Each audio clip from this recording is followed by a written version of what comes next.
শ্রোতা, আল্লাহ সর্বাবস্থায় আমাদের সবার মঙ্গল করুন সেই দোয়া এবং শুভকামনা জানিয়ে শুরু করছি লাইফের একটি এপিসোড।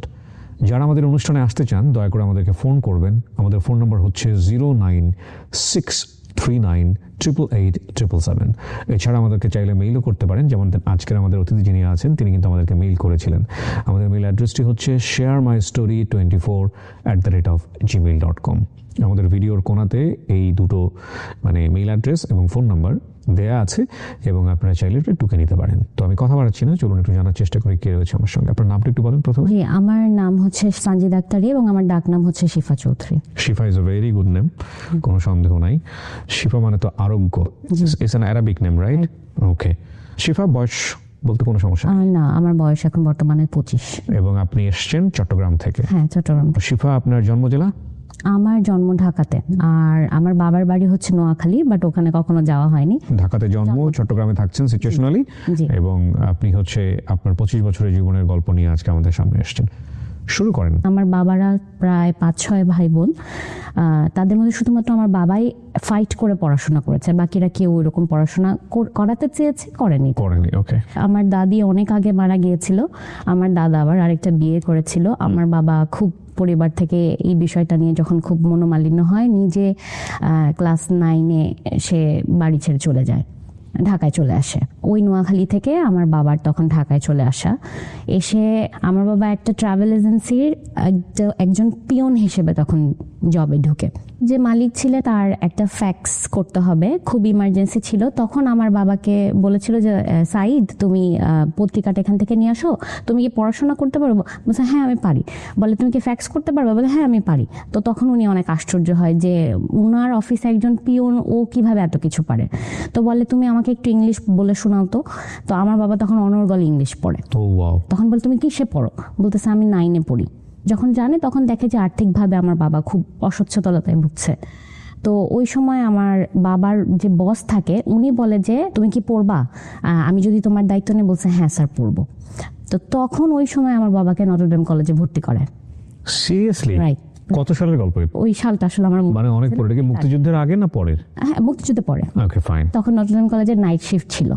ওকে। নাইট শিফটে আমার বাবা পড়াশোনা করতো, সারাদিন অফিস করতো, ওভাবে পড়াশোনা করতো। এইভাবে আমার বাবার যিনি বস ছিলেন, তো উনি আবার ওনার ফ্যামিলি সবাইকে নিয়ে আমেরিকায় সেটেল হয়ে যাবে, এখানে আর বিজনেসটা করবে না।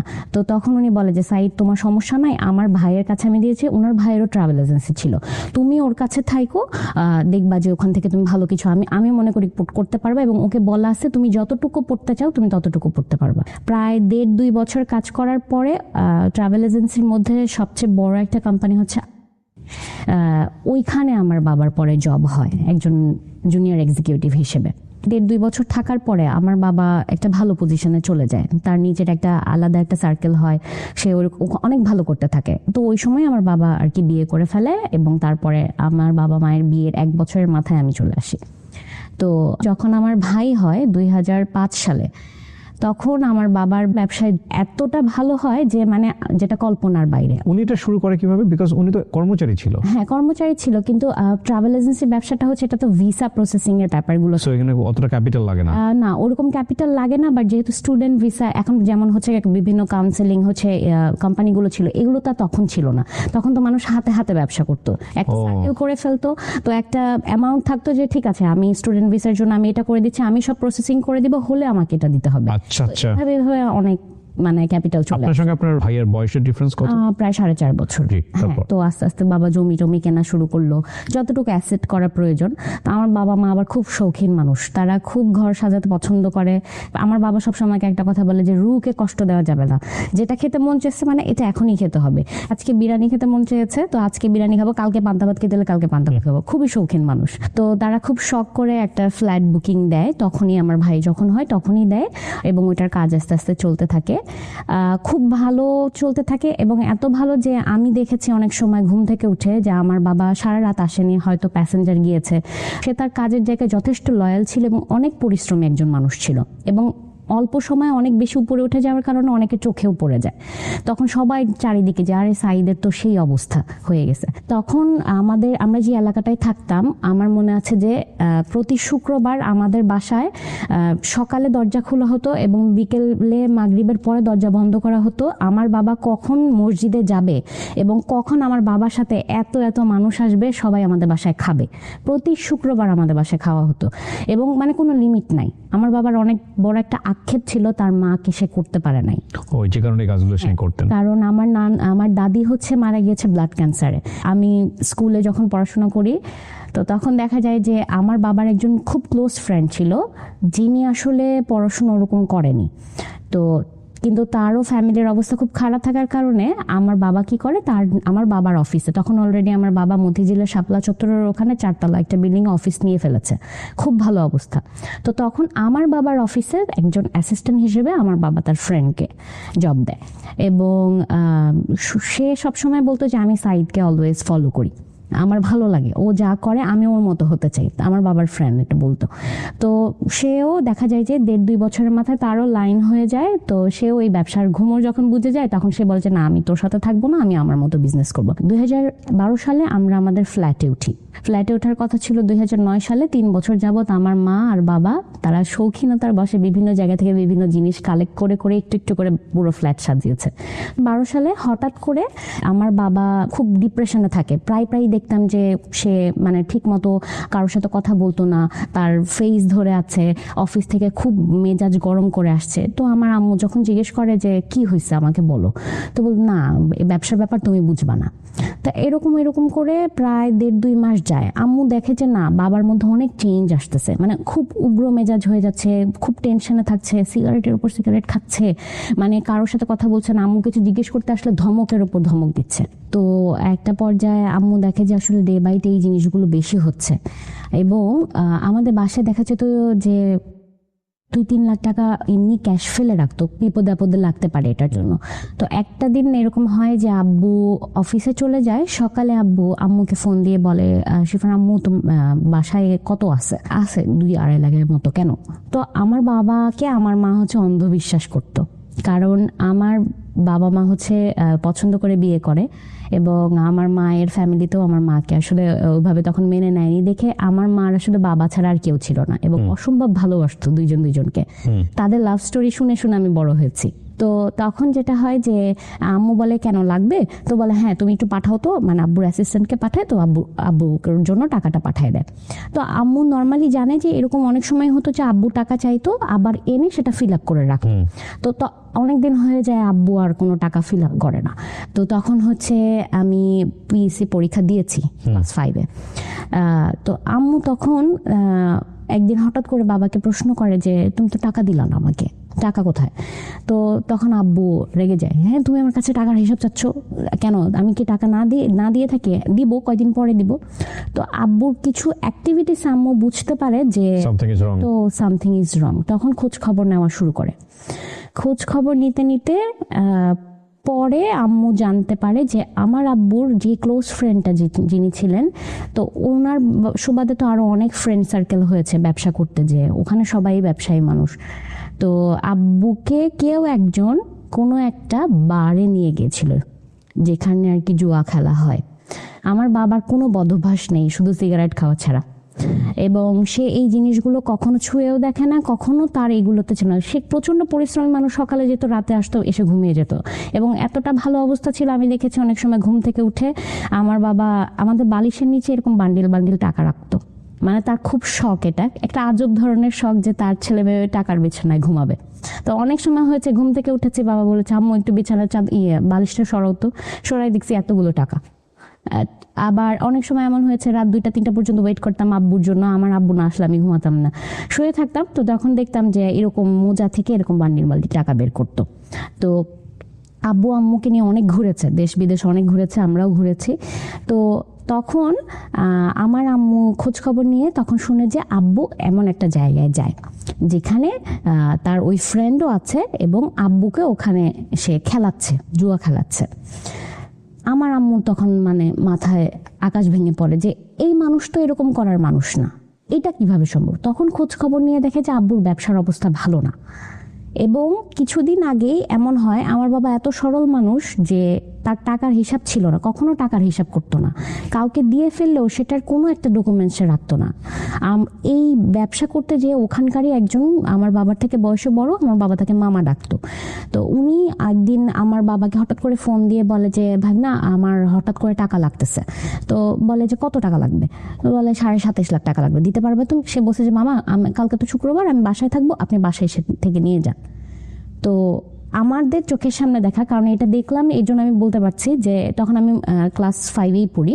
তো আমি দেখেছি যে উনি আমাদের বাসায় এসছে, সারাদিন থেকে আমার বাবার সাথে গল্পগুজব করেছে, এরকম ল্যাপটপের ব্যাগে পুরো 27.5 লাখ টাকা ক্যাশ আমার বাবা তার হাতে বুঝিয়ে দিয়েছে, কোনো উইথাউট এনি ডকুমেন্টস। কারণ একটা বিশ্বাস ছিল, ব্যবসায়ী মানুষ তো, বলছে যে 10 দিনের মধ্যে টাকা দিয়ে দেবো, ঠিক আছে নিয়ে যান। উনি আজও গেছে কালও গেছে। উনি যাওয়ার পরে ওনার ফোন বন্ধ। আমার বাবার তো মাথায় আকাশ ভেঙে পড়ছে যে ফোন কেন ধরে না, কোনোভাবে ওনাকে রিচ করতে পারে না, খুদ ওনার অফিসে গেল কোথাও নাই। পরে খোঁজ নিয়ে দেখে উনি ওনার ছেলে ফ্যামিলি সহ ইতালি চলে গেছে। তো মানে টাকা মেরে দিছে এক কথায়। অনেক অসুস্থ হয়ে পড়ে ওই সময়। আর তখন ব্যবসাতেও খুব খারাপ অবস্থাটা চলছিল। আম্মু একদিন রাতে বাবার জন্য ওয়েট করে। আমার বাবা কখন এমন হয়নি যে রাত 12টার পরে বাইরে ছিল। তো ওই দিন বাসায় আসতে আসতে ভোর 4টা বাজে, চেহারার দিকে তাকানো যাচ্ছে না। তো বলতেছে তোমার এই অবস্থা কেন? ওই দিন আম্মু ধরবে আব্বুকে। তো ড্রয়িং রুমে বসে বলে যে তুমি কোথায় যাও আমাকে বলো তো। বলছে কোথায় যাই? আমি অফিসের কাছে ছিলাম, আমি এয়ারপোর্টে ছিলাম। বলছে না তুমি সত্যি করে বলো, তুমি বলবো না আমি বলবো। তখন আব্বু মানে বলতে চায় না। তখন আম্মু বলে যে তুমি তো এখানে যাও। বলছে না না এগুলো ভুল কথা। আম্মুকে ওই ধমক দিয়ে থামায় দেয়। আম্মু আর কোনো কথা বলে না, আম্মুকে বোঝানোর চেষ্টা করে যে আমার আব্বু এগুলো কিছু করে নাই। কিছুদিন পরে আমার আম্মুকে আব্বু বলে যে শিফার আম্মু চলো রেডি হও, আমরা মালয়েশিয়া ঘুরতে যাব। তো এরকম হতো, আমার আম্মুকে নিয়ে আব্বু ঘুরতে যেত। তো চলে যায়। তো বলে যে আগে, এবং এটা ওনার জন্য খুব টাফ কিছু ছিল না, কারণ যেহেতু উনি এজেন্সিরই কাজ করতো। মালয়েশিয়া তো বলে যে মালয়েশিয়া যাব, ওখান থেকে সিঙ্গাপুর হয়ে তারপরে আমরা ব্যাক করবো। বলছে ঠিক আছে। তো আম্মু খুব খুশি যায়। যাওয়ার পরে মালয়েশিয়ার ওখানে আবার গোল্ড খুব সুন্দর হয়। এটা কি আপনি তখন বাংলাদেশে ছিলেন না বাবা মার সঙ্গে? আমি বাংলাদেশে ছিলাম। তখন বাংলাদেশ কার কাছে? আমরা আমাদের বাসায় থাকতাম, আমাদের কাজে যেহেতু ছিল। আপনাদেরকে রেখে ওনারা রোমান্টিক ভ্রমণে চলে যেত? হ্যাঁ অনেক রোমান্টিক ছিল তারা। এবং আমার বড় ফুপির ছেলে, বড় জ্যাঠার বড় ছেলে আর আমার বড় ফুপির মেয়ে, এই তিনজনই আমাদের বাসায় থাকতো। যেহেতু আমাদের ফ্যামিলি মেম্বার্স আদার্স যারা ছিল তাদের ওরকম অবস্থা ভালো ছিল না, সো এই সাপোর্টটুকু আপনার বাবা একদম ছোট থেকে আমরা হওয়ার আগে ওদেরকে নিয়ে আসছে। Okay fine. তো ওরা আমাদের বাসাতেই বড়, সো টেক কেয়ার করতে আপনাদেরকে, ওরা আমাদেরকে টেক কেয়ার করতো। তো তখন যাওয়ার পরে আম্মুর মুখ থেকেই শোনা যে আম্মু ওখানে যাওয়ার পর দ্বিতীয় দিন অনেক গোল্ড কিনে, আব্বুই কিনে দেয়। তো কিনে দেওয়ার পরে আম্মুকে হোটেলে রেখে আব্বু বলে যে তুমি থাকো, আমি একটু আসতেছি।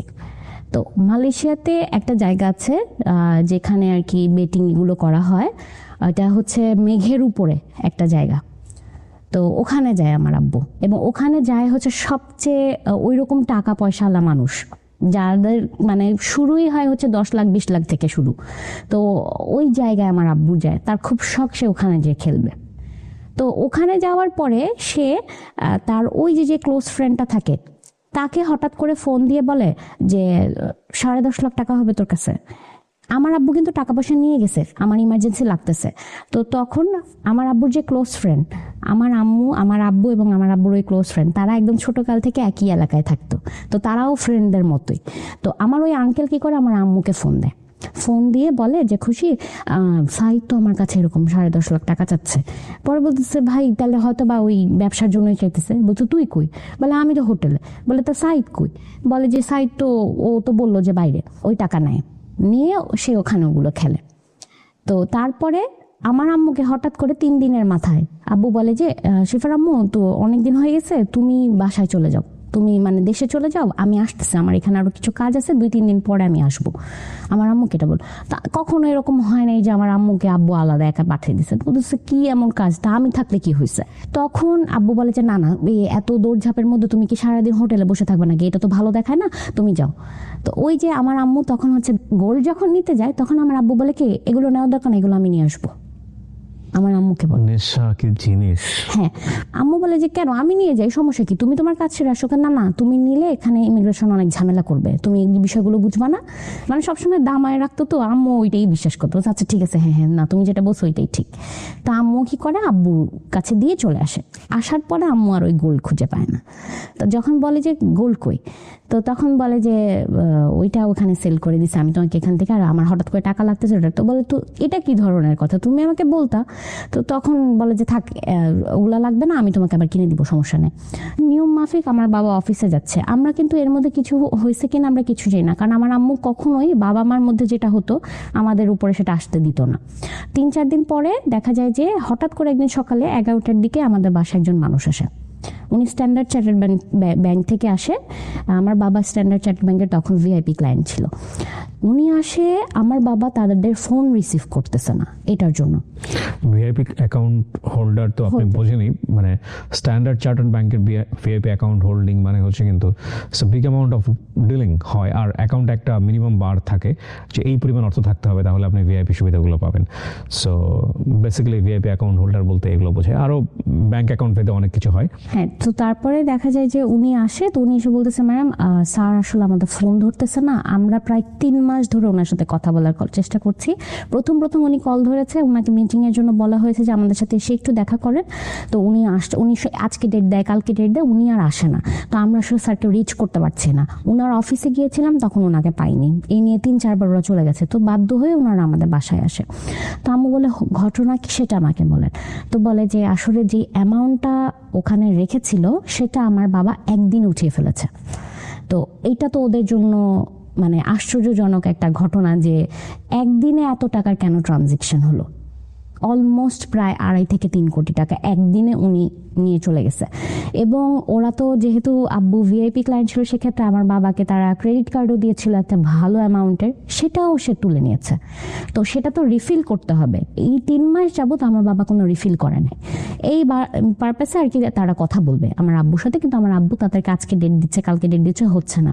আমার আম্মু রাতে বাবা যখন আসে কথা বলে, তখন আমার আব্বু স্বীকার করে যে আমার আব্বু আমার আম্মুকে বলে যে আমার ব্যবসায় অনেক বড় লস হয়েছে, আমি অফিসও বিক্রি করে দিব, আমার কোনো কিছু রাখা সম্ভব না, অনেক টাকা আমার ঋণ হয়ে গেছে। তা আম্মু বলে কি ঋণ হয়েছে, কেন হয়েছে, তোমার তো কখনো আমি এরকম দেখি নাই। তো তখন আব্বু বলে কি যে না তুমি বুঝবা না, আমি আসলে জাপানের এরকম 46টা ভিসা স্টুডেন্ট ভিসা করতে যেয়ে আমি অনেক টাকা লসে পড়ে গেছি, ভিসাগুলো হয় নাই, মানুষদেরকে আমার টাকা আরও জরিমানা দিতে হয়েছে, এগুলো বুঝায়। তো তখন আম্মু বলে এখন কি করবা, বলতেছে যে দেখি অফিস তো বিক্রি করছি। তা আম্মু বলে অফিস বিক্রি করছো তো ওইখানেই তো অনেক টাকা পাইছো, এই টাকা দিয়ে তো এটা শোধ হয়ে যাওয়ার কথা। বলে না, ওগুলো অন্য কাজে লাগাইছে। কি কাজে লাগাইছে, এত কথা তোমার শুনতে হবে না। আমার আম্মুকে সবসময় এরকম করতো। তো পরে যে আব্বু এর 10-12 দিন পরে বলে কি, শিফার আম্মু একটা কথা বলবো তোমাকে। আমার আব্বুর একটা সুবিধা ছিল কি যে মানে আমার আব্বু আমার আম্মুকে যা বুঝে আমার আম্মু তাই বুঝতো। তো তখন আমার আব্বু আম্মুকে বলে যে ফ্ল্যাটটা বিক্রি করে দিই। তো আম্মু বলে যে ফ্ল্যাট কেন বিক্রি করবা, এত শখের ফ্ল্যাট, 7 বছর ধরে অপেক্ষা করছে এই ফ্ল্যাটে। এবং আমাদের যে ফ্ল্যাটটা ছিল ওই অ্যাপার্টমেন্টে শুধুমাত্র একটাই এত সুন্দর ফ্ল্যাট ছিল, আশেপাশের থেকে মানুষরা দেখতে আসতো যে, এবং ওখানে মানে যে ল্যান্ডটা যাদের ছিল আর কি, তো তারাও তো ওই অ্যাপার্টমেন্টে তাদেরও তো কিছু ফ্ল্যাট পেয়েছিল, ওরা থাকতো। ওনাদের যত মেহমান আসতো ওনারা সবাই এসে আমাদের বাসায় নক দিয়ে দেখে তো আপনাদের ফ্ল্যাটটা একটু দেখান, মানে আর সবাই এসে বলতো যে এগুলো কোত্থেকে আনছেন, এগুলো কোত্থেকে আনছেন, এত শখ করে বানাইছে। এবং আমাদেরও রিলেটিভস বা আমার আব্বুর ফ্রেন্ড সার্কেল যারা আসতো এসেই মানে তখন এমন একটা নিঃশ্বাস ছাড়তো, মানে ওই নজরই আসলে সব চলে গেছে। তা বলতো দেখছো সাইদের কি অবস্থা, কি করে ফেলছে, এরকম বলতো সব সময়, কই ছিল সাইদ, কি করে ফেলছে এত অল্প সময়, এরকম বলতো। তো তখন যেটা হয় আম্মুকে বলে যে শিফার আম্মু আমি অনেক লোনের চাপে আছি, আমাকে না হলে মানুষ মেরে ফেলবে, ইমার্জেন্সি ফ্ল্যাট বিক্রি করতে হবে, তুমি অ্যানাউন্স করো, বাসার যে বাড়িওয়ালা ছিলেন ওনার সাথে কথা বলো। তো ওনাকে জানায় যে ভাই আপনাদের যদি কোনো পরিচিত কেউ থাকে যে ফ্ল্যাট কিনতে চাইল, তো উনি তো আকাশে কি বলেন আপা আপনি এই ফ্ল্যাট কেন বিক্রি করবেন, বলে না আসলে আমরা আমাদের আবার সাভারের সানভ্যালিতে আব্বু জমি কিনে রেখেছিল, তো আব্বু আমার আম্মুকে আশ্বাস দেয় যে ওখানে বাড়ি করবে, তো কিছুদিন আমরা ভাড়া থাকবো, ফ্ল্যাটটা বিক্রি করবে, ওই টাকাগুলো নিয়ে ওখানে আমার আব্বু বাড়ি করবে আর কিছু টাকা ঋণ দিবে। তো তখন আম্মু এটা আমার আব্বু আম্মুকে যা মুখস্থ করে তো আমার আম্মু যে সেটাই বলতো, তো আম্মু ওইটাই বলছে যে আমরা ওখানে বাড়ি করবো, আমরা এটা থাক সমস্যা নাই, আবার শখ পূরণ করতে পারবো। তো ওনাদেরই আবার একজন ছিল যে আর কি ফ্ল্যাট খুঁজতেছিল, ওইটা 6 তলায় একটা ফ্ল্যাট হওয়ার কথা, তো ওইটা ওনারা কিনবে। তো তখন বলে যে আমাদের এখানে একটা ফ্ল্যাট আছে, এই বাসার সবচেয়ে সুন্দর ফ্ল্যাট, আপনি কি দেখবেন? তো তখন বলে যে চলেন দেখি। ওনারা এক দেখায় পছন্দ করে ফেলে। ওনারা বলে যে কোনো দামাদামি হবে না, আপনি কত চান সেটাই বলেন। 3 দিনের মাথায় ফ্ল্যাট বিক্রি হয়ে গেছে, লস দিয়ে বিক্রি করতে হয়েছে। মানে আমার আব্বু যেই টাকা দিয়ে ফ্ল্যাটটা কিনেছে তার থেকে 6-7 লাখ টাকার নিচে, মানে সে আমার আব্বু শুনছে যে এত টাকায় উনি দিতে রাজি, হ্যাঁ ডান ডান ডান, মানে টাকা দরকার আব্বুর, আর কোনো কিছু আব্বু শুনতেছে না। তো টাকা নিয়ে বলে এত টাকা তো বাসায় রাখা যাবে না, ব্যাংকে রেখে দাও। কখনো কোথাও আমার বাবা আমার মার নামে একটা ব্যাংক অ্যাকাউন্ট করে নাই, আমাদের জন্য কোনো কিছু করে নাই। হ্যাঁ, একটা কথা শুনেছি যে আমার বাবা, আমি যখন ক্লাস 3-4-এ পড়ি তখন আম্মু বলছে যে তুমি যে এত টাকা খরচ করো, এত জনকে দাও, ছেলে মেয়েদের জন্য কিছু রাখতেছো, তখন বলছে তোমার টেনে চিন্তা করতে হবে না, আমার মেয়ের জন্য 20 লাখ টাকা রাখা আছে, ও বাইরে যেয়ে পড়াশোনা করবে, আমার ছেলের জন্য 20 লাখ টাকা রাখা আছে, ওইটা নিয়ে তোমার টেনশন নাই। তো আমরা জানতাম যে ওইটা আছে, ওটা অনেক আগেই চলে গেছে ওখানে, সেটাও জানি না। তো আলটিমেটলি আমার আম্মুর হাতে আসলে কিছুই ছিল না, কিছু গোল্ড ছাড়া। তো ফ্ল্যাট যখন বিক্রি করে তখন আমরা যে আরেকটা বাসায় ভাড়া উঠি, 3 রুমের একটা বেডরুমে, ওই বাসায় আমরা ভাড়া নিই। তো আম্মু তখন বলে এখন এই টাকা দিয়ে কি করবা? তো বলে যে তোমাকে না বললাম যে সাভার করবো। বলে আচ্ছা ঠিক আছে। তো এরকম করে খুব সুন্দর যায়। হঠাৎ করে একদিন আমার বাবার মত বদলায়। আমার বাবা বলে সিফার আম্মু আসলে এখানে মনে হয় ব্যবসা ভালো হবে না, আমার মনে হয় দেশের বাইরে চলে যাওয়াটা ভালো হবে, পরে তোমাদেরকেও নিয়ে যাব। তো আম্মু বলে এটা তো ভালো কথা, আমি তো তোমাকে আজকে না বহুত আগেই বলছি, যখন তুমি এত ঘোরাফেরা করো তখনই বলছি তুমি ওখানেই সেটেল হয়ে যাও, আমরা সবাই মিলে চলে যাই, একটা ভালো ফিউচার হবে। তখন তো যেতে রাজি হও নাই। তো বলে যে জাপানে ভালো সুবিধা আছে, আমি ওখানে যেতে পারবো। তো আব্বু এই কথা বলে যে তাইলে তো টাকা লাগবে অনেক। টাকা কোথায়? ওই যে ফ্ল্যাট বিক্রির টাকা। তো বলে যে তাহলে বাড়ি করবো না? বলে না, তাহলে বাড়ি করে কি করবো, তোমাদেরকে তো নিয়েই চলে যাবো 1-1.5 বছরের মাথায়। আম্মু ওইটাই বিশ্বাস করে, বলে তাহলে কি আমি ওখান থেকে খরচ করবো? আম্মু বলছে করো খরচ। তো তখন হচ্ছে যে আব্বু বলে যে ভিসা তো হয়ে গেছে, টিকিটও কেটে ফেলছি, তাইলে সব প্যাকিং করি। 4টা লাগেজ সে প্যাকিং করছে, বাইরে যাওয়ার জন্য যা যা যেভাবে করা দরকার সব করছে, বাসায় ভর্তি করে বাজার করে এতেছে, করে খাওয়া দাওয়া করে আমাদের থেকে বিদায় নিয়ে। আম্মু তখন বলছে একবারের জন্য যেহেতু যাচ্ছ, 1.5 বছর পরে আমরা যাব বলছো, তাহলে তোমাকে একটু আমরা এয়ারপোর্টে পৌঁছাই দিয়ে এসে। বলছে না লাগবে না, যাই নাই কেউ। আব্বু গেল, তারপরে 2 দিন হয়ে গেছে আব্বু আর ফোন দেয় না। তো তখন ফোন দেয় না কেন? এরপরে যখন আমরা মানে খোঁজ খবর, আমার আম্মুর তো অবস্থা খারাপ। আমার বাবার একজন ফ্রেন্ড ছিলেন যিনি জাপানে থাকে, ওনার ফুল ফ্যামিলি সহ। তো ওই আঙ্কেলকে আব্বু ফোন দিয়ে বলে কি, আম্মু তো জানে না যে কতক্ষণ সময় লাগে জাপানে যেতে, জানতো যে হয়তো 12-13 ঘন্টার একটা ট্রানজিট হবে। তো তাও আব্বুকে মানে আঙ্কেলকে ফোন দেয়, ফোন দিয়ে বলে কি ভাই বাংলাদেশ থেকে যদি জাপানে যেতে হয় তাহলে কতক্ষণ সময় লাগে? বলে ভাবি ট্রানজিট মিলে হয়তো 16-17 ঘন্টা এর মধ্যে পৌঁছায় যাবে। বলে কেন ভাবি? বলে আপনার ভাই তো জাপান গেছে। বলে কি বলেন, জাপান গেছে? আমাকে জানায়নি। বলে কেন গেছে, ঘুরতে নাকি থাকতে? বলছে থাকতে গেছে, ওখানে যাবে বললো আমাদেরকে নিয়ে যাবে। তো কিন্তু বলে কবে গেছে? বলে পরশুদিন গেছে। 2 দিন হয়ে গেছে এখনো আপনার ভাই ফোন দেয় নাই। কিন্তু আপনার ভাই তো এর আগে এত দেশে ঘুরছে, আমার আব্বু 7টা পাসপোর্ট, ঘুরতে শেষ করেছে, তার এই একটাই শখ সে দেশ ঘুরবে। তো বলে যে এর আগে এত জায়গায় গেছে, এয়ারপোর্টে থেকেই সিম নিয়ে আমাদেরকে ফোন দিত। এবার 2 দিন হয়ে গেছে আপনার ভাই ফোন দেয় না। বলেন না ভাবি এরকম তো হওয়ার কথা না, হয়তো ব্যস্ততায় আছে, সময় করে ফোন দিবে। তো বলে আমি খোঁজ নিয়ে দেখতেছি। 7 দিন 8 দিন হয়ে যায়, আমার আব্বু কোনো খোঁজ নাই। আমার আম্মুর অবস্থা খারাপ, আমাদের অবস্থা খারাপ, আমার আব্বু কোথায় আমরা জানি না। এমন কোনো মানুষ নাই যার কাছ থেকে খোঁজ নিতে পারবো যে আসলে আব্বু কি আছে নাকি আব্বু নাই পৃথিবীতে, সেটাও জানতেছি না। আমার আম্মুরা 2 বোন, আমার আম্মুর বড় বোন আসে। তা আমার খালু যিনি থাকে, উনি একদিন গুলশানের ওই দিক দিয়ে যাওয়ার সময় আমার আব্বুকে মনে হয় দেখছে লাগে। আমার খালু রাস্তার এই পাশ আর এই পাশ, এক ঝলক দেখছে। আমার খালু এসে বলে যে আমি সাইদকে দেখছি। আম্মু এটা বিশ্বাস করেন, বলে কি বলেন আপনি এগুলো? বলে না আমি দেখছি এবং ও আমাকে দেখছে, ও আমাকে দেখার সাথে সাথে এখান থেকে সরে গেছে। এখন কথা তো মিলে না, আমরা তো জানি যে জাপান গেছে, সে এখানে কি করে তাহলে? পরে যখন আমার আম্মু বলে যে এখন কি আপনি আবার ওখানে জানতো যায়, আবার খোঁজ নেন তো। যখন খালু ওখানে যায় তখন জানতে পারি গুলশানের একটা হোটেলে আমার আব্বু মানে বাসা থেকে যেদিন বের হয়েছে তারপর থেকে আমার আব্বু গুলশানের ওই হোটেলে ওখানেই ছিল, থাকার জায়গা হিসেবে আর কি ওখানে ছিল। তো আমার খালু যখন আমার বাবার খোঁজ নিতে যায় তখন আমার বাবা ওখানে থাকে না, একটু আগেই বের হয়ে গেছে এটা বলছে। তো ঠিক জাপানে যাওয়ার ডেট থেকে শুরু করে 17 দিনের মাথায় আমার আম্মুর নাম্বারে আরেকটা নাম্বার থেকে ফোন আসে, বাংলাদেশের একটা নাম্বার থেকে ফোন আসে, এবং ওই ফোনটা আসলে আমি তখন আবার ধরি। তো ধরে আমি বলি যে হ্যালো কে, তো বলে যে শিফা আম্মুকে দাও। তো আমার তো কণ্ঠ চেনা লাগে, আমি আব্বু, বলে হ্যাঁ আম্মুকে দাও। হ্যাঁ তুমি কই, আর এই নাম্বার কেন, বলে আম্মুকে দাও না। তা আম্মুকে দেয়, তখন আমার আব্বু মানে এক কথায় আসামে সারেন্ডার করে যেরকম ওরকম, যে শিফার আম্মু তুমি আমাকে মাফ করে দাও, আমি সব শেষ করে ফেলছি, আমার আসারও জায়গা নাই, আমি আসলে জাপান যাইনি, আমি কি মুখ নিয়ে দেখাবো, আমি আসলে সব টাকা নষ্ট করে ফেলছি। কিসে নষ্ট করছো? তখন বলে যে আমি একজনের পাল্লায় পড়ে আমার ব্যবসা খুব খারাপ যাচ্ছিল, আমার কাছে মনে হয়েছে এত কষ্ট করে পরিশ্রম করে এত টাকা ইনকাম করি, যেই কষ্ট এটা তো 2-3 মিনিটে এত টাকা চলে আসে, এই চিন্তা করে খালি টাকা ঢালছি। প্রথমে কিছু টাকা পাইছি, তখন এরপরে মনে হয়েছে তাইলে এখন থেকে তো এটাই ভালো, সারাদিন কাজ না করে যদি 2-3 ঘন্টা কাজ এখানে খেলাধুলা করে যদি এই অবস্থা হয়, এত লাখ লাখ টাকা ইনকাম করে তাহলে তো এখানেই টাকা ঢালা ভালো। কিন্তু এরপরে দেখি যে খালি টাকা চলে যায়, ওই টাকা উঠাইতে যে খালি টাকা ঢালছি, এটা করতে করতে আমি সব খোয়াই ফেলছি। আমি বলে তুমি কি ফ্ল্যাটের টাকা এগুলো এইখানে দিছো? এরপরে আব্বু স্বীকার করে। তো আম্মু তারপরে বলে তুমি ঠিক আছো? তো বলে যে হ্যাঁ আমি ঠিক আছি, কিন্তু আমি আজকে 3 দিন ধরে খাওয়া দাওয়া করি না, আমার কাছে টাকা নাই।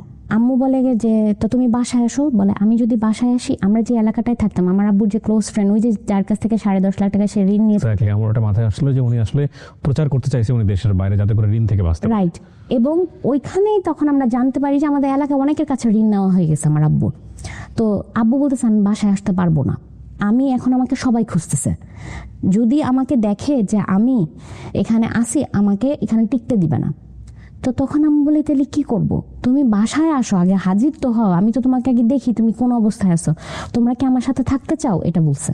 তো আম্মু বলছে কেন তোমার সাথে থাকবো না তো কার সাথে থাকবো, যা হবে হিসাব পরে, আগে তুমি আসো। তখন আব্বু বলে তাইলে এই এলাকায় থাকা যাবে না, আমাকে এখানে আমার একটা মান সম্মান আছে, এখানে আমাকে টিকতে দিবে না, ইমিডিয়েটলি বাসা দেখো অন্য আরেকটা এলাকায় যেখানে আমরা চলে যাব, ওখানে সহজে আমাদের খোঁজ খবর পাবে না। তো তখন যে আমার আম্মু আমার খালামুনির সাথে পরামর্শ করে ইমার্জেন্সি পুরান ঢাকার দিকে একটা বাসায় আমরা উঠি। রাতের মধ্যে আমার বাবা আসে, রাত 12টার দিকে অন্ধকার যখন হয় তখন আমার বাবা আমাদের বাসায় আসে আমাদেরকে নিয়ে। ওই দিন আমরা দেখলাম, আমার চোখের সামনে দেখা, যে অল্প কিছু ফার্নিচার নিয়ে আমরা একটা ট্রাকে করে আমরা চলে যাই। তো এর মধ্যে কিন্তু আমাদের গাড়ি বাড়ি সব চলে গেছে, এবং আমার আম্মুর হাতে কোনো ক্যাশ নাই, আম্মু শুধু কিছু গয়না ছিল। আর আমাদের বাসায় যেহেতু অনেক ফার্নিচার ছিল, এখানে একটা কথা আছে, এত ফার্নিচারও নিতে পারবো না। আমার আব্বু বলে যে আমাদের বাসায় যে পরিমাণ ফার্নিচার আছে 4 বেডরুমেও হবে না, 1 বেডরুমের বাসা নিব, কারণ আমার অবস্থা এখন ভালো না, বাকি সব বিক্রি করে আসো, হাতে কিছু ক্যাশ নিয়ে আসো। তা আম্মু বলে এগুলোও বিক্রি করে দিতে হবে? বলছে হ্যাঁ এগুলো বিক্রি করতে হবে। ফোনে বলতেছে, আব্বু তখন আসেনি, 3 দিন সময় দিছে, 3 দিনের মধ্যে সব গুছাও আমরা চলে যাব। তো তখন আম্মু বলে আশেপাশে আমাদের যারা পরিচিত থাকে যে আমাদের ফার্নিচার কিছু বিক্রি করব। আমার একজন টিচার ছিল, প্রাইভেট টিচার, আলটিমেটলি ওদের কাছে আর কি ফার্নিচারগুলো বিক্রি করে আমরা 3 দিনের মাথায় রাতে আমরা ট্রাকে করে চলে যাই।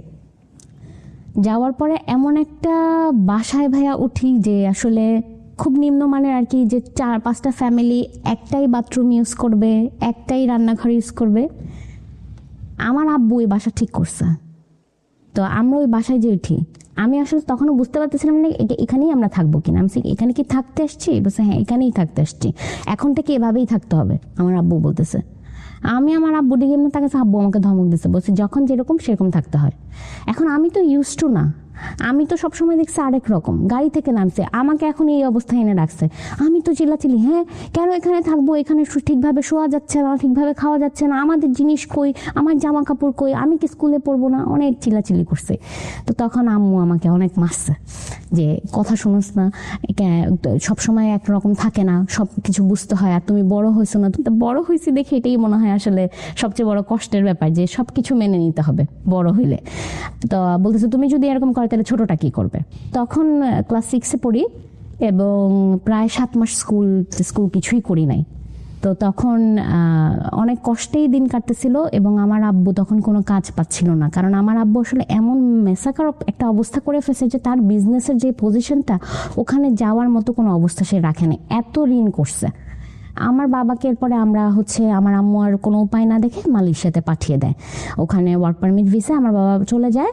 কিন্তু আসলে আমার বাবা কখনো ফ্যামিলি ছাড়া থেকে অভ্যস্ত না, তো তার খুব কষ্ট হয় যে এই স্যালারিতে আসলে জব করতো সেটা দিয়ে তো ফ্যামিলি চলতো না, খুব কষ্ট হতো। কিন্তু এই বিষয়গুলো নিয়ে আপনার মাকে দেখতেন না? আপনার বাবার সাথে কখনো খারাপ আচরণ করে? খারাপ আচরণ করেছে আব্বু আম্মুকে, এমন আব্বুর একটা কথা ছিল, আমি খারাপ, চলে যাও তোমরা। আমার বাবা কেমন একটু গা ছাড়া ছিল তখন, তো আম্মু বলে আমি যে যাব, আমি না হলে ব্যবস্থা করে নিতে পারবো, ছেলে মেয়েগুলার কি হবে, ওরা তো বড় হচ্ছে। বলছে যে তুমি যদি রেখে যেতে চাও রেখে যেতে পারো, আমার ছেলে আমার যেভাবে মানুষ করে করবো, না হলে তুমি নিয়ে যাও। কিন্তু আমার আম্মুর আমার বাবার প্রতি একটা উইকনেস ছিল সব সময়। ওই জায়গা থেকে মানে আমার বাবা আম্মু চিন্তা করতো যে এই মানুষটা তো আমি ছাড়া কেউ নাই, আমি চলে গেলে এ কই থাকবে, তো কোথায় যাবে বলতেও পারতেছি না। এমন অনেক সময় হয়েছে যে আমি আমার আম্মুকে বলছি যে আব্বুর তো এই অভ্যাসটা চেঞ্জ হচ্ছে না, আব্বু সব শেষ করে ফেলছে, দেখো আমরা কোথা থেকে কোথায় আসছি, আমি আজকে থেকে আর বাবাই ডাকবো না। আমার এমন অনেকবার হয়েছে, আমার আম্মু ঘুরায় আমাকে থাপ্পড় মারছে 3-4 বার। এই জায়গাটা একটা বিশাল লার্নিং আছে, কিন্তু বাবা বাবাই, মা মাই, রেসপেক্টের জায়গাটা সন্তানের জায়গা থেকে এরকমই থাকা উচিত। আমার আম্মু বলেছে যে তোমার বাবার সাথে কি হয়েছে সেটা আমি বুঝবো, তুমি কেন বাবা ডাকবা না, তোমার সাথে কিছু করছে? আমি বলছি না। বলে তাহলে তুমি কেন বাবা ডাকবা না, একদম মুখ চুপ করে রাখো। তো এরকম হয়েছে, তা আমার খুব কষ্ট লাগতো। আমার আম্মু এত কান্না করতো, আমার আম্মু মানে এত অভাবের মধ্যে যাচ্ছি।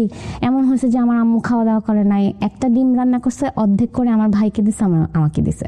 তো ওই মোমেন্টগুলো মানে আমি খাবো না, চোখ দিয়ে পানি পড়বো, যে এরকম তো কখনো দেখি নাই। তো একটা নর্মাল একটা স্কুলে ভর্তি হই আমি, ওখানে আমার 7-8 শেষ হয়, জিএসসিটা কমপ্লিট করি এবং জিএসসিতে আমি গোল্ডেন জিপিএ 5 পাই। তো আমার আম্মু আবার পড়াশোনা নিয়ে খুব স্ট্রিক্ট ছিল। তো আব্বু তখন মালয়েশিয়ায়, আমার ভাই বড় হচ্ছে, ও ক্লাস 4 পড়ে, দুজনকেই ভর্তি দেওয়া হয়। ক্লাস 10 পর্যন্ত আমার আম্মু প্রত্যেকটা জায়গায় আমাকে নিয়ে গেছে, নিয়ে আসছে। কোনো ফ্রেন্ডের বাসায় যেতে পারি নাই, কোনো ক্লাস পার্টি কখনো আমি অ্যাটেন্ড করতে পারি নাই, করা লাগবে না, খুব এদিকে খুব মানে স্ট্রিক্ট ছিল। তো ক্লাস 10-এ যখন আমি আসলে এসএসসি পরীক্ষা দিই, আমার একটু রেজাল্ট খারাপ হয়, 4.98 আসে। বাবা কি তখনও মালয়েশিয়াতে? বাবা তখনও মালয়েশিয়াতে। আমি ক্লাস 10 কমপ্লিট করি এবং তারপরে আমার বাবা আসে যখন আমি আর কি কলেজে ভর্তি হই। তো তখন একটু অবস্থা ঠিক হয় আমাদের, এবং ওই জায়গা থেকে এর মধ্যে আমরা 2-3 বার আরো বাসা চেঞ্জ করেছি, একটু একটু করে আবার ভালো অবস্থায় গিয়েছি। তো তখন যে একটা মোটামুটি একটা লেভেলে আসে, আব্বু আবার এসে এখানে এখন কাজ তো করতে হবে, ওখানেও থাকতে পারছে না, ভালো লাগে না ফ্যামিলি ছাড়া। তো তখন বলে যে ওই আবারও সেই মতিঝিলে যায়, মানুষদের সাথে মেশার চেষ্টা করে, মাফ টাফ চায় যে থাক ভাই আমাকে মাফ করে দেন, আমি ভুল করছি, এখন আমাকে কাজ না করতে দিলে তো আমি আপনাদের টাকা দিতে পারবো না, কাজ করতে দেন আমি টাকা ফেরত দিয়ে দিব। তো অনেকেই তখন আমার আব্বুকে সাপোর্ট করে এবং একটু একটু করে আবার আমার আব্বু আবার সেই ট্রাভেল এজেন্সির বিজনেসে মুভ অন করে। আমার পরিবারের যে আত্মীয় স্বজনগুলো ছিল, এই যে আমার ক্লাস 6 থেকে ক্লাস 4 পর্যন্ত যে জার্নিটা 4-5 বছরের, ভুলেও একটা মানুষ একবারের জন্য আমাদেরকে ফোন দিয়ে জিজ্ঞেস করে নাই তোমরা কেমন আছো।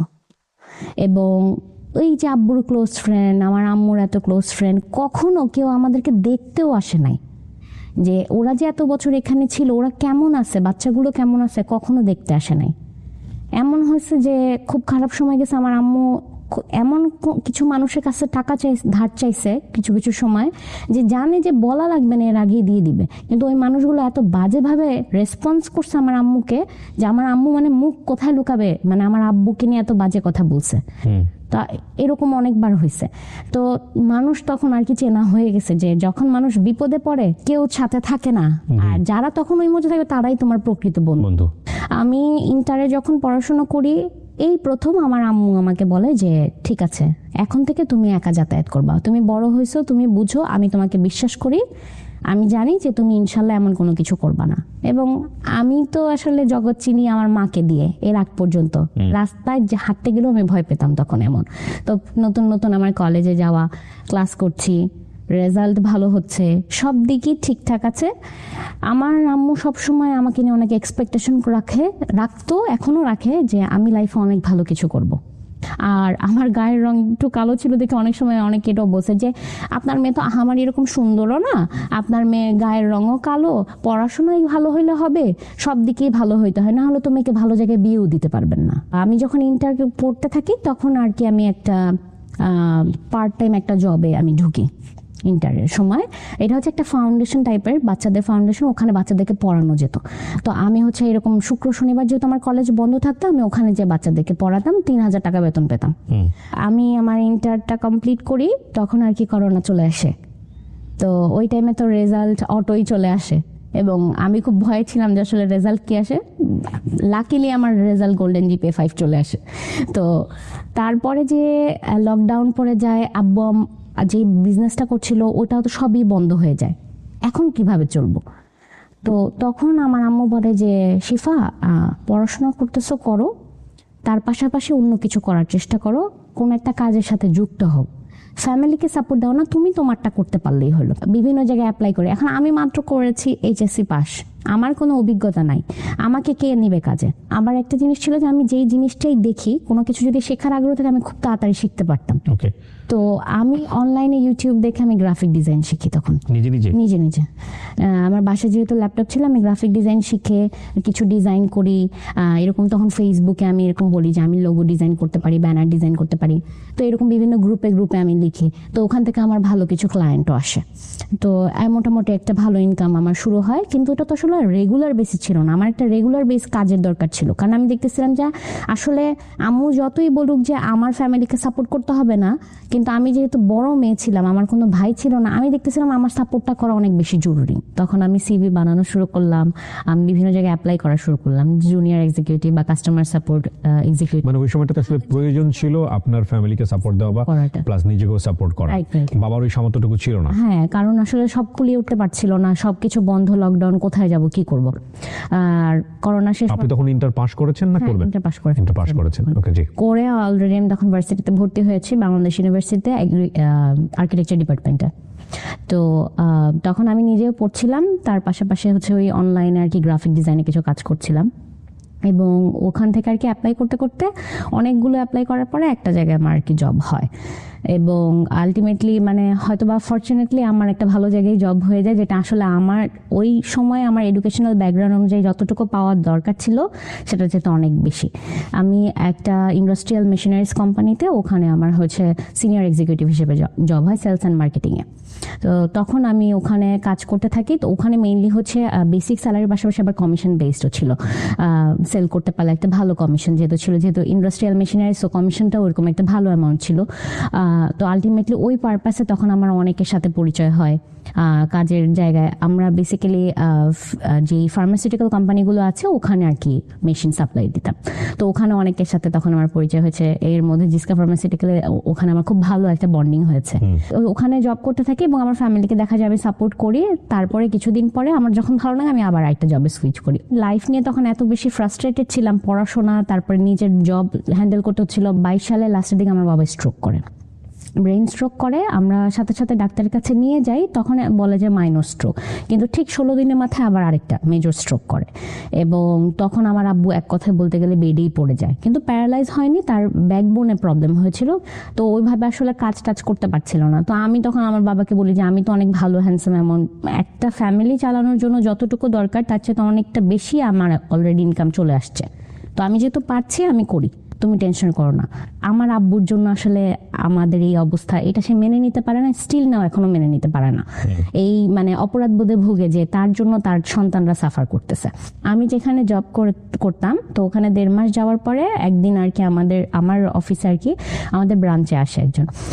তো উনি হচ্ছে আরেকটা ব্রাঞ্চের ম্যানেজার থাকে, উনি আবার তখন ওখানে নতুন জয়েন করেছে, উনার আগে আমি জয়েন করেছি। তো উনি যখন আসার পরে পরিচয় হয়, লোকটা দেখতে আর কি একটু জাপানিজ টাইপের লাগে আমার কাছে, মানে একটু চাকমার মতো ফর্সা একজন লোক, মানে আমার ভালো লাগে নাই। তো উনি এসে খুব হাম্বল ভাবে ওনার প্রেজেন্টেশনটা দিচ্ছে যে আমার নাম এটা, আমি এইগুলো করেছি।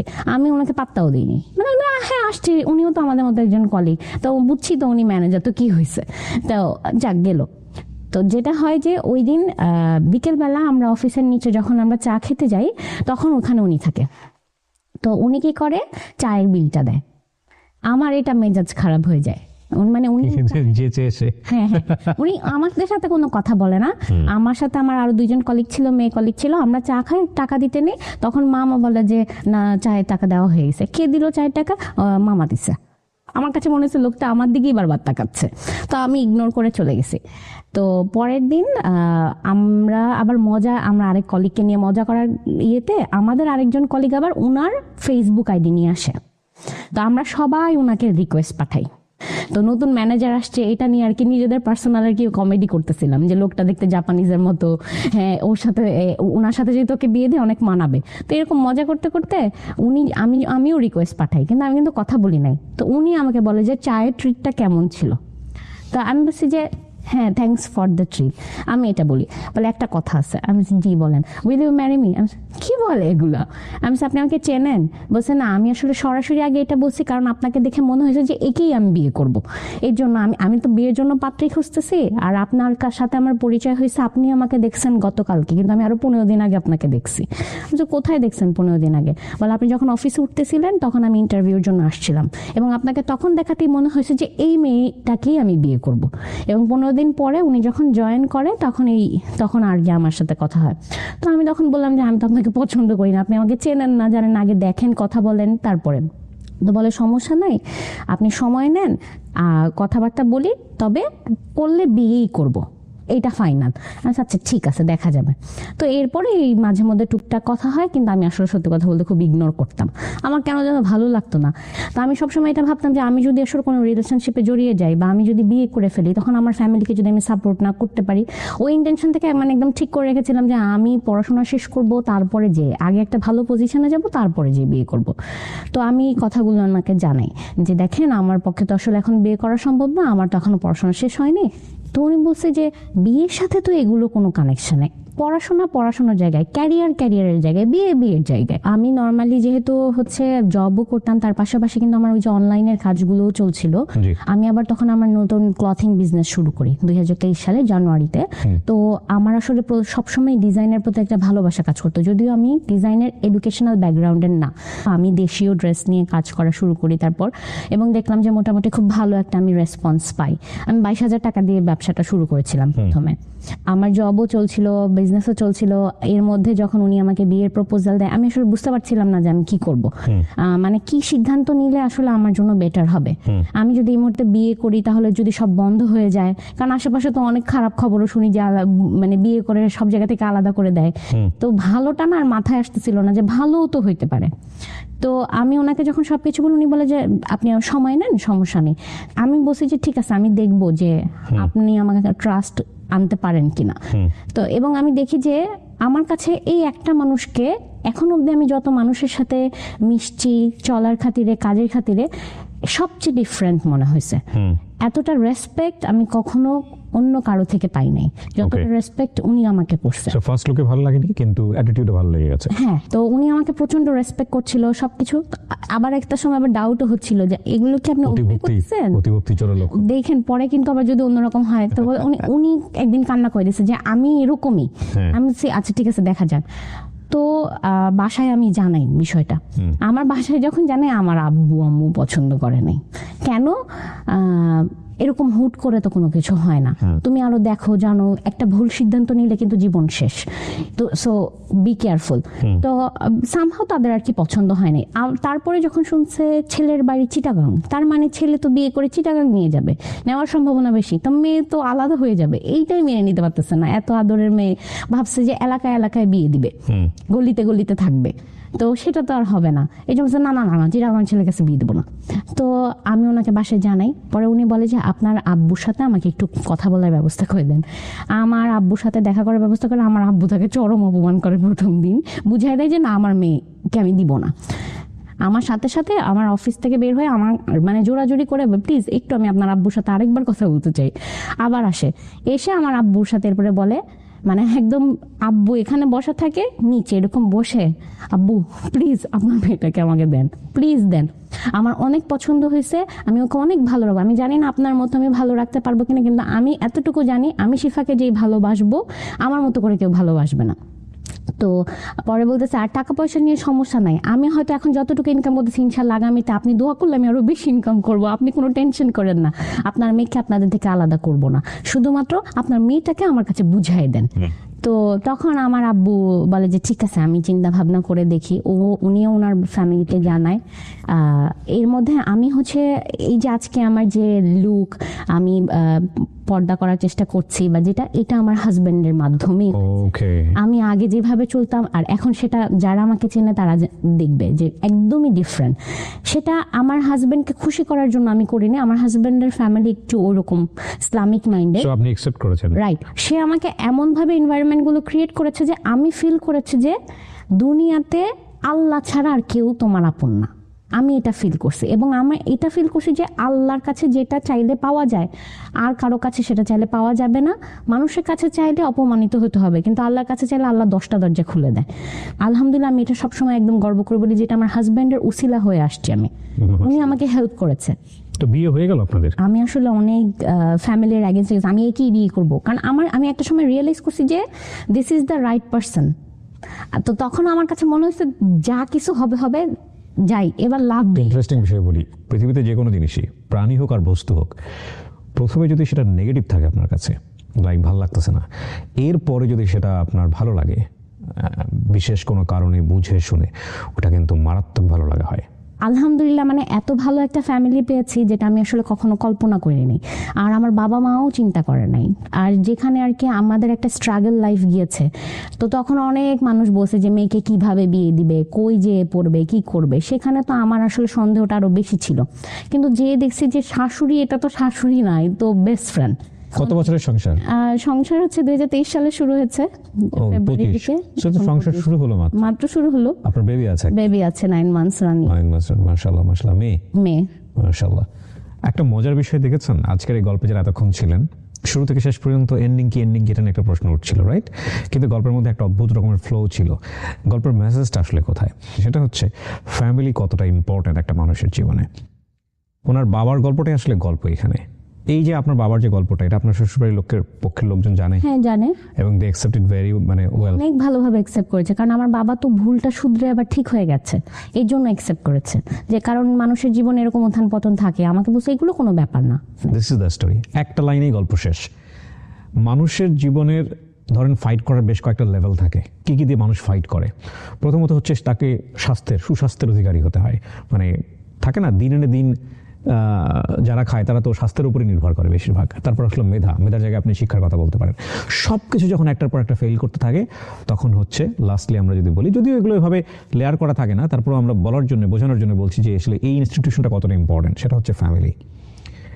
সবাই দুনিয়া এক সাইড হয়ে গেছে, ফ্যামিলি আপনাকে অকুণ্ঠ সমর্থন দিয়ে যাবে। হ্যাঁ, শাসন করবে, বোঝাবে, বলবে, মতের বিরুদ্ধে যাবে, কিন্তু কখনো ছেড়ে দেবে না।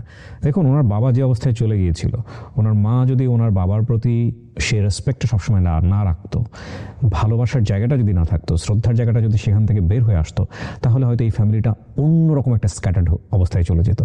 কিন্তু দিন শেষে তারা গিভ আপ করেনি, তারা রেসপেক্টের জায়গাটা ঠিক রেখেছে। এই গল্পের আরেকটা চমৎকার জায়গা ছিল, যখন ওর ভেতর থেকে ফিল করা শুরু করেছে যে আগের অবস্থা কি ছিল, এখনকার অবস্থা কেন বাবার জন্য এরকম হলো। সুতরাং বাবার সাথে ওর একটা অন্য ধরনের ইরেসপেক্ট একটা সম্পর্ক গ্রো করার সম্ভাবনা তৈরি হচ্ছিল। সেখানে ওর মা কিন্তু ফুল স্টপ দিয়ে দিয়েছে, না, বাবাকে রেসপেক্ট করতে হবে, বাবা মানে বাবা।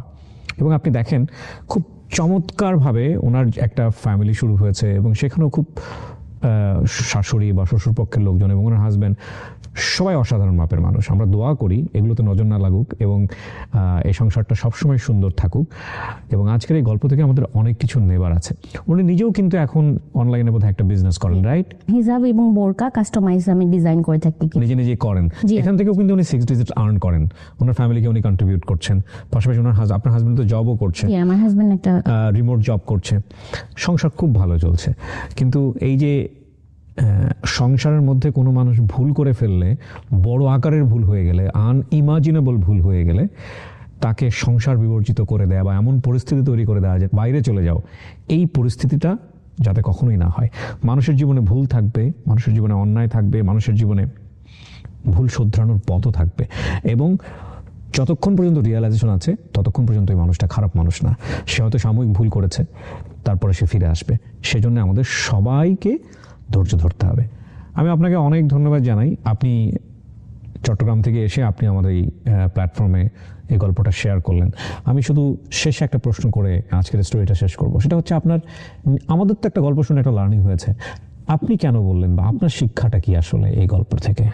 শিক্ষাটা হচ্ছে আমি যেটা শিখেছি যে প্রথমে বলেছিলাম যে ফ্যামিলিতে আসলে খুব ভালো অবস্থা ছিল, তারপর হঠাৎ করে যখন পড়ে যাই, আমার মনে হয় যে পারিবারিক শিক্ষাটা অনেক ইম্পর্টেন্ট বাচ্চা লালন পালনের ক্ষেত্রে। সেখানে আসলে প্রত্যেকটা বাচ্চাকে ছোট থেকে শেখানো উচিত যে কোনো পরিস্থিতিতে খাপ খাওয়াতে হয়, না হলে ওদেরকে যদি যা চাই আমরা সাথে সাথে যখন দিই, তখন কিন্তু ওই বাচ্চাটা যখন একটা সময় পরে যে আর পায় না, তখন সে অনেক হিংস্র হয়ে যায়। তাকে যদি ব্যালেন্স করে শেখানো হয়, সে তার জীবনে এই কষ্টটা বা আক্ষেপটা থাকে না। যেটা আমার ক্ষেত্রে কি হয়েছে, আমি নিজে অ্যাবজর্ভ করেছি, পাইনি মানে আমাকে বলছে এখন এটা মেনে নাও, তো আমি তারপরে হ্যাঁ ঠিক আছে মেনে নিয়েছি, এই একটা বিষয়। আর দ্বিতীয় বিষয় হচ্ছে যে এখানে আমার পার্সোনাল লাইফের ক্ষেত্রে যেটা, যে আমার হাজবেন্ডের কথা যেটা আমি বলেছি, আমি খুব অল্প সময়ের পরিচয় কিন্তু আমি বিয়ে করেছি। এমন অনেক সময় হয়েছে যে আমরা অনেক মানুষকে চিনি জানি, যাদেরকে আমরা অনেক লং টাইম ধরে চিনি, কিন্তু পরবর্তীতে যে দেখি যে আসলে মানুষটা ওই রকম না। কিন্তু সব সময় সন্দেহ আবার ঠিক হয় না। আমার হাজব্যান্ডকে প্রথমে আমার মনে হয়েছে যে সে অভিনয় করে। আর ফ্যামিলি বন্ডিং এর যে ব্যাপারটা, এটা আপনি যেটা বলেছেন এটা আমি 100% আমি একমত। কারণ হচ্ছে যে আমার বাবার ক্ষেত্রে বলেন বা আমার শ্বশুর বাড়িতেও অনেক রকমের সমস্যা, যেটাই থাকুক না কেন, আমরা সবাই আসলে একসাথে ছিলাম দেখে এত সুন্দর করে আমি আসলে গল্পটা এখন গুছিয়ে বলতে পেরেছি। যদি ব্যাপারটা অন্যরকম হতো তাহলে আসলে কোথায় যেয়ে ছিটকে যেতাম সেটা আসলে নিজেও জানি না। আর সেখানে আমার মার অবদানটা অনেক বেশি। এবং আমি তো আপনার মাকে বলবো যে ওনার কারণেই আসলে পরিবারটা টিকে আছে। এক্স্যাক্টলি সেটাই। কারণ আমি চেয়েছিলাম যে আলাদা হয়ে যেতে, আমার আম্মুকে আমি আমার 13 বছর বয়সে বলছিলাম চলো আমরা আলাদা হয়ে যাই, সে কিন্তু এটা করতে দেয় নাই, কখনোই দেয় নাই। এবং আমি এখন এটা এসে বলি, আমার বাবা যখন আজকে অসুস্থ হয়ে গেছে, বেডে পড়ে গেছে, প্রতিনিয়ত আমাদের কাছে ক্ষমা চায়। তো আমি এখন আমার বাবাকে বলি, আব্বু তোমার ক্ষমা করার কিছু নেই, তুমি আমাকে ক্ষমা করে দাও, আমার কোনো ব্যবহারে কষ্ট পাইছো কিনা। এখন এতটাই বাচ্চা হয়ে গেছে যে আমার তাকে জিজ্ঞেস করতে হয় তুমি কি খাবা, বলো তোমার কি খেতে ইচ্ছা করে। গতকালকে যেমন বলছি যে আমার এটা খেতে ইচ্ছা, আমি এটা যদি এনে দেই তাহলে তুমি কি আমাকে দোয়া করবা। আমি এখন, কারণ আমার হাজবেন্ড এটা আমাকে শিখিয়েছে যে যত পারেন বাবা মা থাকতে দোয়া নিয়ে নেন। ট্রু। অসাধারণ জায়গাতে শেষ হলো। প্রিয় দর্শক এবং শ্রোতা, আমরা আমাদের জায়গা থেকে বাবা মার কখনো যেন বিচার না করি।